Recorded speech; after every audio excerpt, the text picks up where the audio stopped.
Well, today in our Embodied Love Lounge podcast, we're going to be talking about anal sex. Yes, I'm very excited about this topic. It's a taboo topic. It's an edge for a lot of people. It was a massive edge for me. I was like a hell no for a really long time. Clearly not anymore. So it's going to be really fun. We're going to talk about the taboos and myths around it. That it's always painful, but also that, it can actually be quite amazing. Yes, so why don't we just jump in? All right, let's go for it. Well, I want to kind of talk first about, what are these taboos? What are the things that hold people back around it? I think a big one for a lot of people is that they think it's dirty or bad or nasty. But I think the taboo also makes it exciting. Well, and the dirtiness could both be in terms of unsanitary, yes, but also too dirty in terms of it's something that's morally apprehensible. Correct. The other is there's this idea that it's only for gay men. Yeah. But I know plenty of women who really enjoy that part of their body being and also straight men as well. Yeah, exactly. And then just there's some parts of the world where it's the only kind of sex available before marriage. Mm-hmm. So there is a taboo there, but it's the forbidden, not so forbidden. Or even if it's allowed, or even if it's not about marriage, there's definitely some people who are well, I want my first time to be really special, so I want to keep my virginity, so let's go ahead and have anal sex. Yes, but then there's others who want to save the anus. Yes. Only for marriage. So it's very confusing. There's lots of ideas. I think there was, I don't know, but I thought I saw a documentary on Jenna Jameson, I believe. Sorry, Jenna, if this isn't accurate, but she would not have anal sex in porn because she reserved that just for her husband. Oh, well, there you go. Everyone has their boundaries. So the positive side is that this is an area that has a lot of erectile tissue, a lot of innervation. This means a lot of sensitivity can come there. I don't know if you've ever had that godlike moment on the toilet, but occasionally that happens. And that is because you have some incredible nerves there that... Well, it would make sense that biology would make that thing rewarding so that you can do it, right? Yeah. If it's not rewarding, you're not going to be motivated. Well, that brings up another fear that people have, I think, around anal sex. Is okay, well, if I have anal sex, then I'm going to be stretched out and then I won't be able to control my stool. Correct. And there is a stretching that happens, but the body does restore itself. Yes, absolutely. In fact, maybe we could go into some of the benefits, or do you have a couple more? No, the benefits are cool. I mean, I was getting having an easier stool would be. Yeah, going to the bathroom for those of us who are constipated a lot, it's very helpful. But also in terms of erectile tissue, there are many areas of the genitals in this pelvic bowl area that are innervated, and for some people, the anus is their primary area for orgasm. And because they don't explore, they don't think that they're very orgasmic. Yes. Yeah. A lot of the ladies I've known who are not vaginally or clitorally that orgasmic, once they discover the anus, it's a whole new world. Well, I think that whole back wall of the vagina, that perineal sponge, which is between the lining, that would be in between the vagina and the bit of skin between the vagina and the anus, sits the perineal sponge, and hardly anyone talks about this erogenous zone, and it's filled with erectile tissue. And I've noticed, in fact, a lot of women who either are very much at first against anal or very much feel that they have a lot of pain in that lower wall of the vagina. When that perineal sponge gets stimulated, they actually have a massive amount of perineal sponge. They have an extremely large... It's enhanced. Yes, it's enhanced. And then it's not even... let's say, well, the fact that it never gets touched, or the fact that it's so large that it doesn't get time spent with it, is what then, well, that's what actually then I noticed causes the block. So I want to really encourage people, some of these places that you go, oh, this has a lot of emotional charge, this might have a lot of physical pain there, if touched correctly and then started to be done in a way that's untapped. This doesn't mean just plunging in and just because it hurts means it's good, meaning that when you can start to unwind the sensation that is there, you can often find, this is a bad pun, buried treasure. Yeah. Well, we'll get into how to also prep the butt.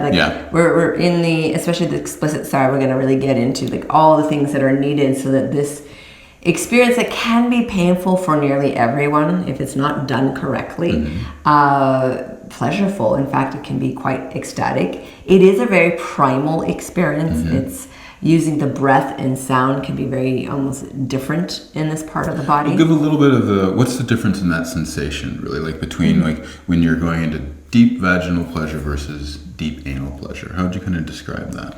The anal part, it feels primal, like almost more animal in a sense. There's an intensity to it. The sensation it's like my whole body becomes visceral. It's visceral. It becomes electric. Like all the hairs on the back of my body almost stand up from it. And at first it's overwhelming, and then it becomes like, oh yeah, this is amazing. But there is a period where it's almost overwhelming in terms of the amount of sensation. Now, I've had a lot of stuff happening with this part of my body, so maybe it's more charged than someone who hasn't. And I do want to share about that because I think what happened to me is far more common than people would like to speak about. But I do want to, before we jump in, when we're all like the little fetuses in the body, before we become distinguished male, female, or anything, we're still little cells. We're not even really a fetus. The thing that allows us to become a fetus, the very first human feature that distinguishes us from just a mass of cells, it could be like the cancer blob. The difference, the first feature that is developed is your asshole. Wow, that's a lot about humanity. No, but I find that really super fascinating. Yeah. And so the digestive tract is really important. So there's this whole like central line of fascia. And so this part of the body it's very primal, it's very instinctual, it's deep beyond the conscious psyche, goes into subconscious, unconscious. A lot gets stored there. A lot of our history, our pains, our discomforts, our angers, our frustrations.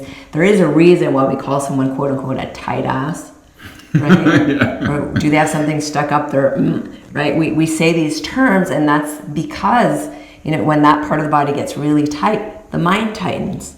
So I find that really fascinating, having worked a lot with the pelvic floor, with this area of my body in my own healing journey, that I've noticed that when that part of the body relaxes and releases, it's like the mind becomes still and actually more open. And then even the posture, like there's a walk differently and different movement. And I don't know if you've noticed that with clients or lovers.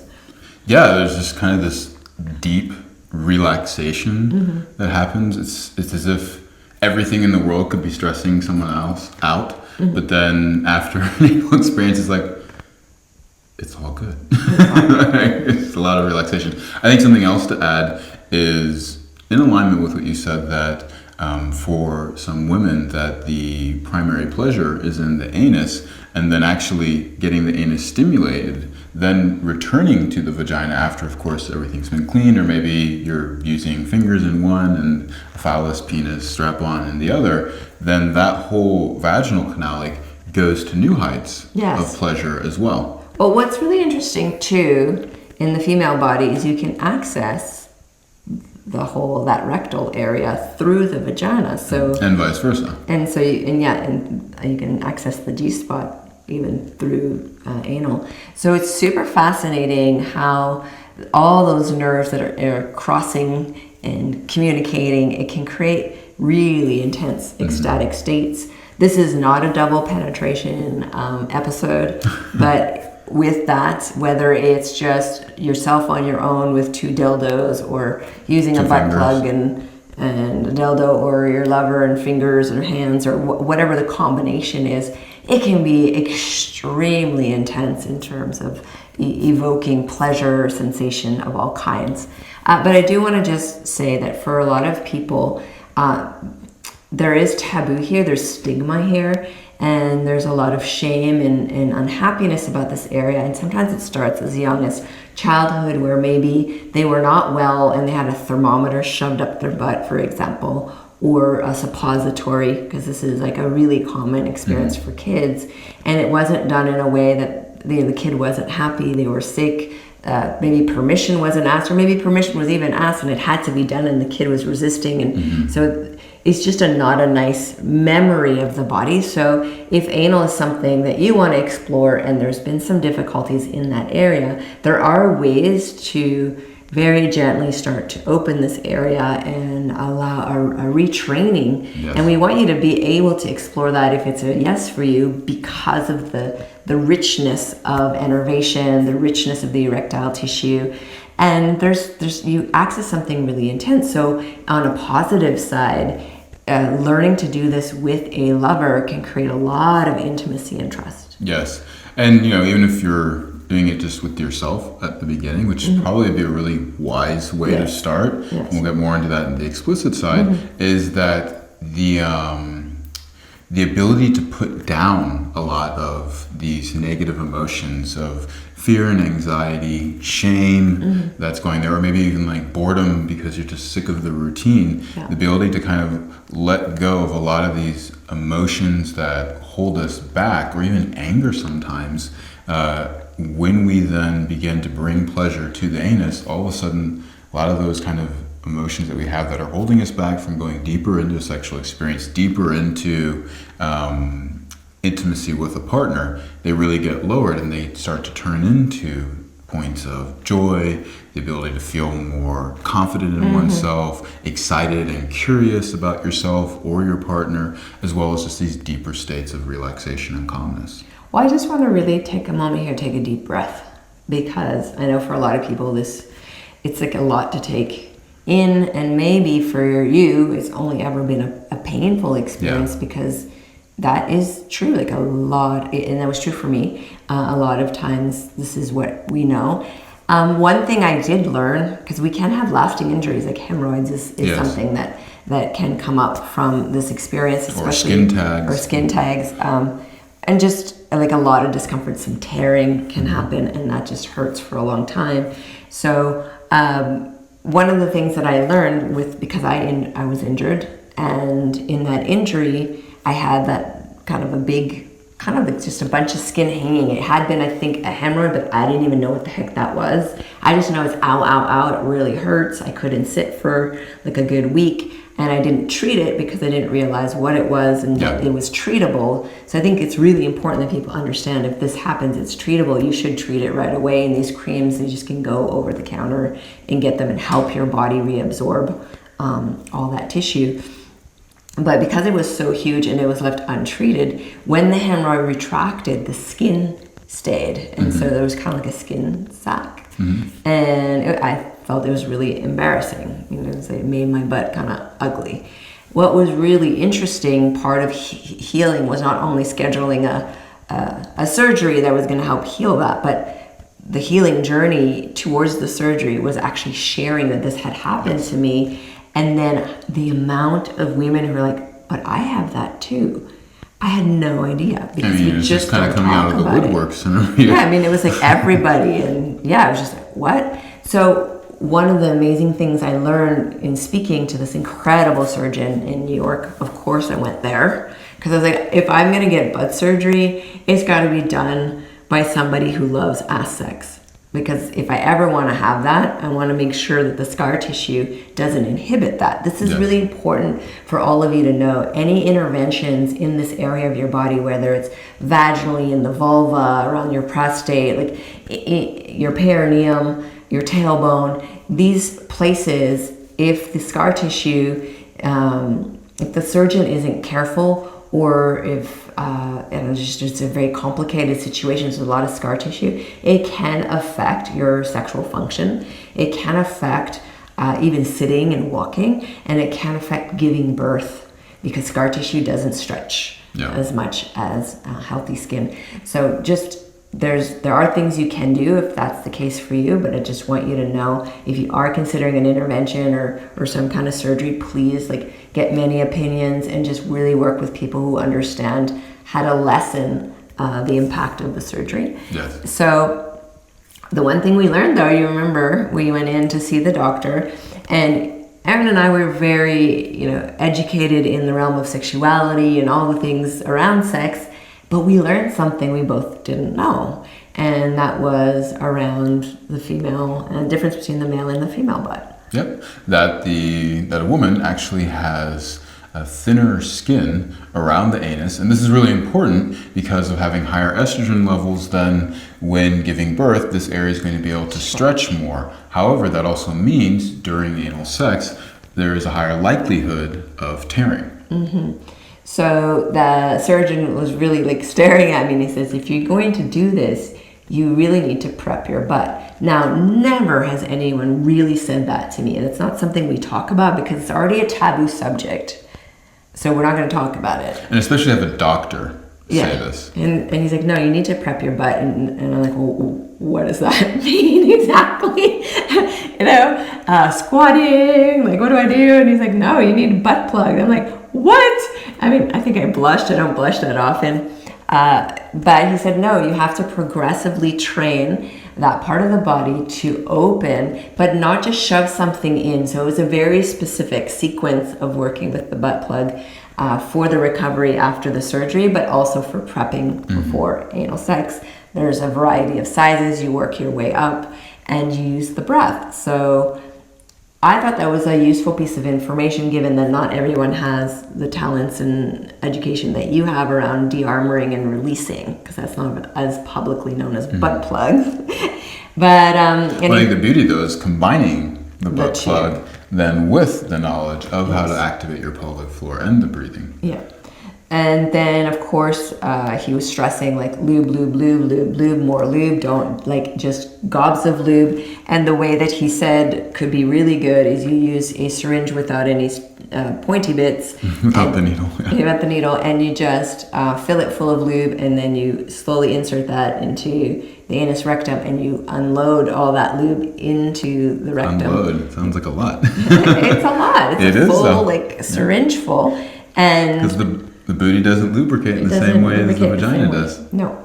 And that's for either male or female butt. Yeah. All butts need lube, and it's really, really important. You do not want to be tearing that skin, which is why the prep is really important. It's why the breath is really important, which we'll share in the explicit part a bit more of that practice. Well, let's go into two other myths. I think one about being a straight man, why would you ever do this? And two, that gay men don't have painful anal sex. Gosh, well, that was a shock to me as well. One time we had a bespoke with a beautiful gay couple who'd been married for quite some time. 12 years they've been together. And they really wanted to learn some ways to connect better with each other. And as we were speaking with them, through them just being very candid about what happens in their community, they're like, well, actually, a lot of gay men don't know what they're doing when it comes to anal. They just kind of go for it, but it's not always nice for the bottom. So I don't know if you want to share some insights around. Yeah, well, I mean, just a couple things is that, well, interesting enough, they're saying that a lot of guys aren't verse, meaning that they either only top or they only bottom. And the ones that are not wanting to top is because a lot of times they feel that being penetrated in the anus can make them feel less manly, or as well that it's just painful and they don't really get much pleasure out of it. Yeah. And then on the opposite side, that people that bottom won't top because they feel that they're actually able to get an erection, keep it up, and then do all that's required to be the one entering. It's a lot. It's to not be the one easy, entering, because exactly. you have to have patience. You can't be impatient with the process. And at the same time, you need to be slow at the process, but then people are afraid of losing their erection. And I think this just gets amplified if there's alcohol and different types of drugs involved. Yes, exactly. And then for the straight guys, it's the fear that it makes you, oh, my butt gets touched and maybe I enjoy it, I must be gay. Yeah, so I want to alleviate this. It's, definitely not gay. In traditional Chinese medicine, especially like the Taoist practice where they do a lot of stuff around longevity and potency, they're really, really into everything that makes a man as potent as possible. And a key practice with that is put your own finger up your own butt and clean that out and massage your prostate every day. Like, that's one of the key things. Now, what I found interesting, the prostate does need circulation. A lot of the prostate problems because it's not getting enough circulation. Yes. And palpation helps with that. Palpation will help with that. Learning how to breathe properly will help with that. The cool thing I also learned from you, I knew it anatomically, but I didn't really understand it. And can you talk about how the root 1/3 of the cock is actually in the body, and to access it, you need to go through the anus. Yeah, I mean, if you look down at your penis and you see where the pubic bone is at, and which is that if you follow your stomach down, you feel that there's a bone before you then reach your penis that goes across between your legs. That's your pubic bone. Then you have the top of your penis that goes out, and if this is the only part that you're stimulating, I mean, you can look underneath your testicles and you'll see that there is this entire part, which is, you know, what I call the root of the penis, down underneath, which is in that perineal area, meaning between your testicles and your anus. But then even going up and into the anus, that whole part of the penis is at least 1/3 of the cock or penis. And so why would a straight guy, want to access that part? Well, there's a couple things. I mean, if you want to stimulate the full length of your penis, then through the anus is actually going to get those internal parts that you're not going to be able to access. Secondly, those parts rarely get touched unless you regularly touch yourself through the anus. Then that means also there's a lot of tension that can be stored there. I think pretty much any guy, if you were to just take your fingers and go down to your sit bones, which are the bones you're sitting on, kind of pointy ones that you sit on, and feel on either side of your anus and kind of just massage on the inside of them, and then even kind of like hook in this way and start to massage, you'll feel like, oh, there's a lot of soreness and tension there. Well, if you can bring more blood and circulation there, because you remove that tension by just even massaging just on the inside of those sit bones, not in the anus, but on the inside of those sit bones, you're going to start to bring way more blood flow. In fact, massaging that whole perineum is going to bring more blood flow. And then if you then also massage inside the anus, you're going to bring much more blood flow and have harder, stronger erections. And lastly, you're also going to be able to last a lot longer. A lot longer. So a lot of our guys that come to us for help, they're virile men, they're strong, they're healthy, and yet they're having erectile issues. One of the first things we address is pelvic tension. And it's really, really important. So I think we should jump into explicit, because there's a lot of juicy details to We're going to share some stories even on a lot of stories. How some people have not had to use Viagra or Cialis anymore by learning some of these anal stimulation techniques. Awesome.